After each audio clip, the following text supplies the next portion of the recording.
Eagle যখন আকাশে উড়ে তখন বাকি সবাই কিন্তু তার নিচে থাকে এবং সে সবসময় বিলিভ করে যে I am the king of the bird kingdom. Eagle একবার কি করছিল, ডিম পাড়ছিল, তো ডিমটা পরে ওই যে মুরগি যেখানে হয় সে জায়গায় ডিমটা পড়ছিল। তো এই ডিম থেকে যে বাচ্চা বের হয়েছে এটা কার বাচ্চা? বাচ্চাটা কার? কিন্তু আছে কাদের সাথে? এখন এই বাচ্চা যখন ডিম ফুটে যখন বাচ্চা হইলো তখন সে তার আশেপাশে দেখতেছে সব মুরগি, এমনকি সে নিজেকে ঈগলের বাচ্চা চিন্তা করবে? করবে বলেন? তো নিজেকে বরাবরের মতো ওই মুরগির বাচ্চাই চিন্তা করলো। করে যখন সে একটু বড় হচ্ছে, লাফাইতে দেখে, তার মাকে বলতেছে যে এরা লাফাই কেন, এত লাফাই কেন? বলছে তুমিও পারবে একটু লাফাইতে। তো লাফায় এতটুকু উঠে।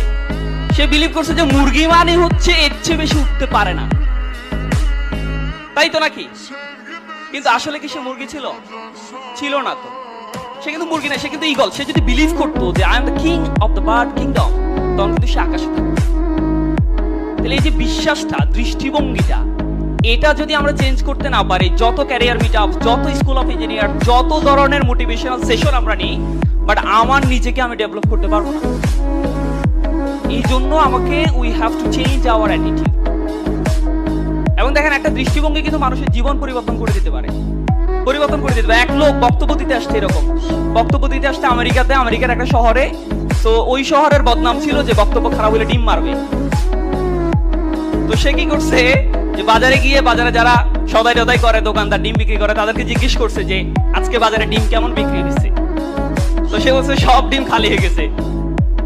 তো সে বেচারা খুব ভয়ে ছিল যে সব ডিম খালি হয়েছে মানে আজকে আমি যখন বক্তব্য দিতে দাঁড়াবো সমস্ত ডিম আমার মুখে আসবে। আজকে মানে আপনারা ডিম টিম নিয়ে আসেন নাই নাকি?